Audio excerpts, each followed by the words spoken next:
So lately we've been looking at functions, and remember what a function is. It's kind of like a machine where you have inputs and outputs, and for every input you have exactly one output. That's what a function is. So we want to look into section 3.7 where we're combining two functions together, First we want to look at what are called arithmetic combinations of functions. So you hear the word arithmetic, that's the adjective form of arithmetic, right? Arithmetic referring to basic operations like what? Plus, minus, multiply, and divide. So we're going to be focusing on those four operations. Okay, so we want to look at combining two functions. Let's say you have two functions, right? You have two functions, an f function we're going to call red, and a g function we're going to call blue. Let's say you got two functions, and let's say x is in the domain of f and x is in the domain of g. Okay, let me just draw a little picture. So I got a function here, f, right? It's like a machine. And I can plug x into that machine. And what comes out the other side? F of x, right? F of x. Input is x, the output is f of x. But also I have another machine called g of x. I'm sorry, g. G is the machine. And we plug x into the machine, and out the other side comes g of x. The output is g of x. So that's what we have. We have that x is in the domain of f, x is in the domain of g, so that's implicit that f of x and g of x are outputs of those machines. Okay, we want to define four new functions. I'm going to call these the green guys. F plus g is a new function we want to define. F minus g is a new function that we want to define. F times g is a new function we want to define, and f divided by g is a new function we want to define. So notice that the f times g, it doesn't actually have an operation very apparent. So when you see the f right here, the f right next to the g, without any apparent operation, that's understood to be multiplication. Just be aware of that. So we define f plus g, f minus g, f times g, and f divided by g by, so first of all, we want to define what is f plus g. How do you work with f plus g? Well, the idea is that x gets plugged in as an input, and out the other side comes f of x plus g of x. F of x plus g of x is the output of the f plus g function. All right, number two. If I have an f minus g function, what we want to define. We plug in an x. So x goes into the machine, f minus g, and out the other side comes f of x minus g of x. All right, number three. Let's say I have a machine f times g, which is f besides g, right? So I want to define that by plugging in x. So I plug x into f times g, and out the other side comes f of x times g of x. I'm going to put a little tiny dot for times. And then the fourth new machine we want to define, or new function we want to define, is f divided by g. F slash g. So how do we define that? Well, you plug in an x, so f divided by g of x is, the output is going to be f of x divided by g of x. We got to put one stipulation here. If g of x is not 0, g of x cannot be equal to 0. Why can't g of x be 0?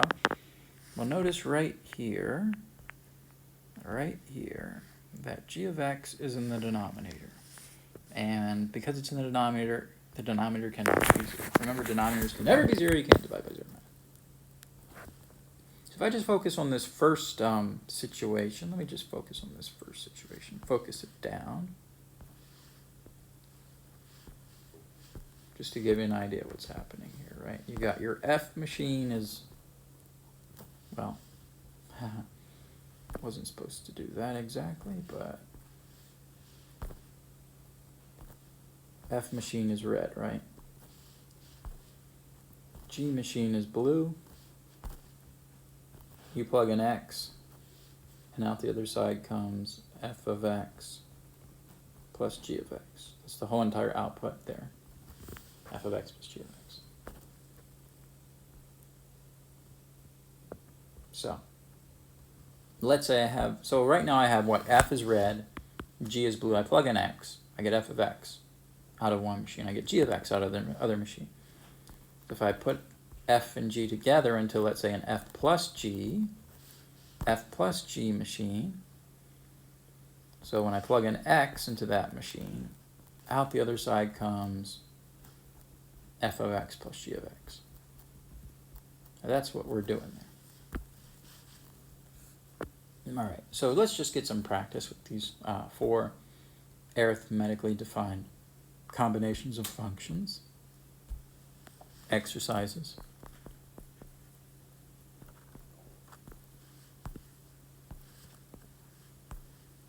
Exercises.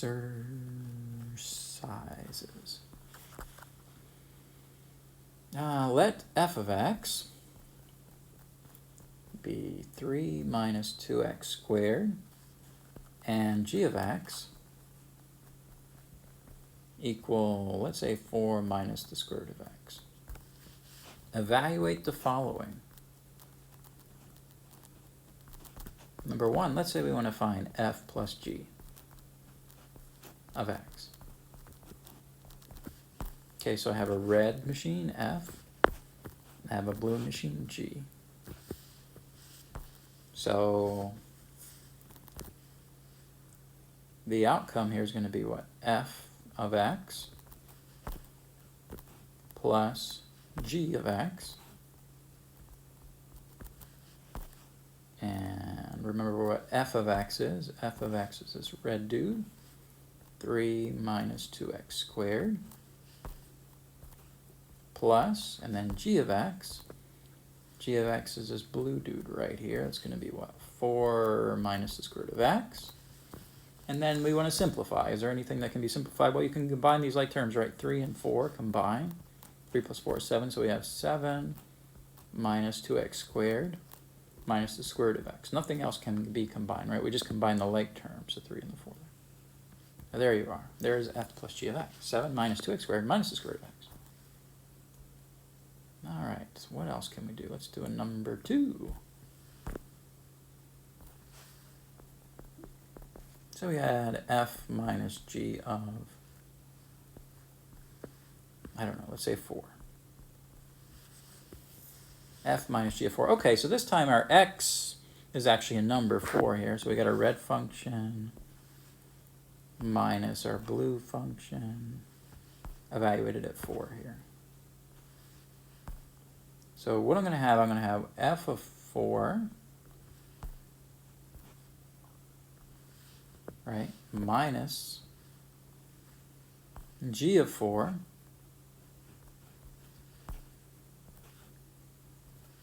So what we have to do, we have to plug 4 into the f of x function. So let's remember.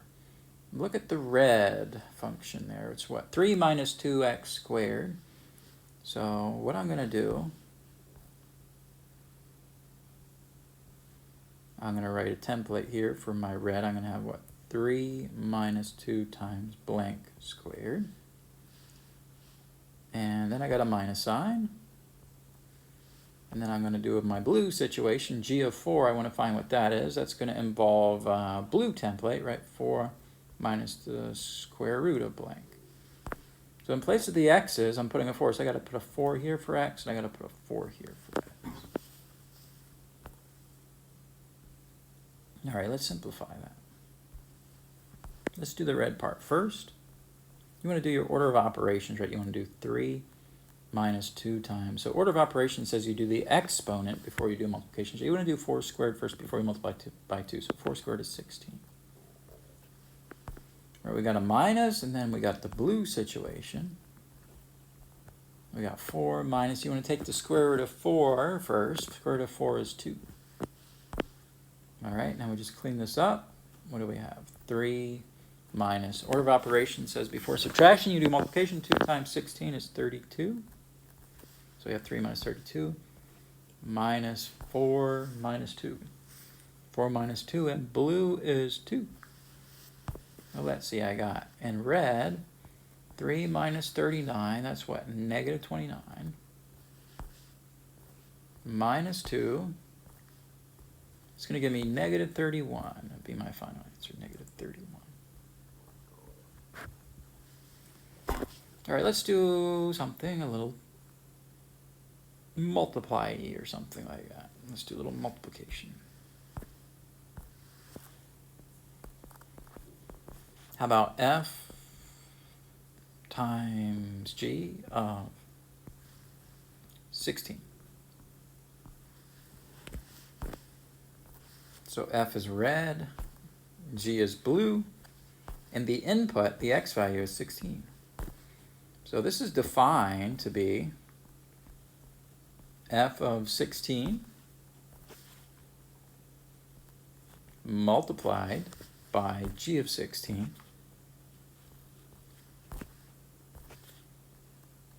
So the first thing we have to do is f of 16. Let's see, what was the f function? And it's 3 minus 2x squared, right? So we're going to do 3 minus 2 blank squared. That's the red situation. We're going to multiply, and then we're going to do the blue situation. Anybody remember the blue situation? Let's go back and look. Blue situation was what? 4 minus the square root of x. So we're going to have 4 minus the square root of blank. So in place of the blanks, we're putting our input, which is 16, right? 16 was our input. All right, let's do it. What do we got? We got what? 3. Oops, wrong color. Let's go red on this. 3 minus 2 times, what's 16 times 16? 16 squared, which is 16 times 16, is 256. All right, that's going to get multiplied by, let's see, what is this? 4 minus, what is the square root of 16? Square root of 16 is 4. All right, so we're going to have, let's see, this is equal to 3 minus, what's 2 times 256? 512, right? 3 minus 512 times 4 minus 4 is 0. So we know the answer is 0. We don't really have to do any more work because anytime you multiply by 0, you're going to get 0 for an answer. Yeah, so f times g of 16 is 0. Big deal. Big deal. All right, what else can we do? Let's do an f divided by g situation. F divided by g. Say f divided by g, evaluated that at 1. So my red function is f here. My blue function is g here. My input, I'm going to put in green, is 1. So by definition, this is what? F of, oops, I got the wrong color here.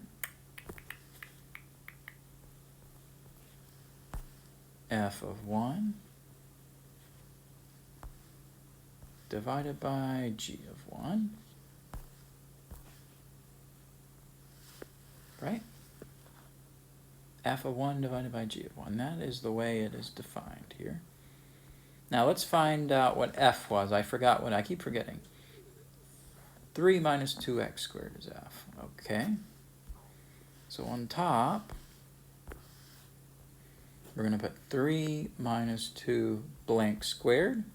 Normally we would have an x there, but we don't have just a variable x. We have a 1, so we'll fill in a 1. Right, a green 1 is our input. And then on bottom we got the g function. I forgot, what was the g function? G function is 4 minus the square root of x. So we got 4 minus the square root of x here is 1. We're going to plug in a green 1 for x. Now all we got to do is simplify this, right? Simplify. So on top, I want to make sure I do my order of operations. I want to do my exponents before multiplication or subtraction. So I got 3 minus 2 times, what's 1 squared? 1 squared is 1. And on bottom, I want to do my square root before I do subtraction. I got 4 minus square root of 1 is 1. All right, so it looks like we got red on top. We got, what, 3 minus 2 times 1 is 2. And on bottom, 4 minus 1 is 3. So on top, 3 minus 2 is 1. On bottom, we have 3. So 1/3 is our final answer. Nice answer. 1/3. Okay, so there's some arithmetic combinations of functions right there. We have the division, multiplication, subtraction, and we had addition. The addition case, we didn't even put in a number here, right? We just left it with a variable x. So we're ready to start another type of method of combining functions. So these are the 4 arithmetic combinations: addition, subtraction, multiplication, division. Yeah. And we're going to learn another way to combine functions.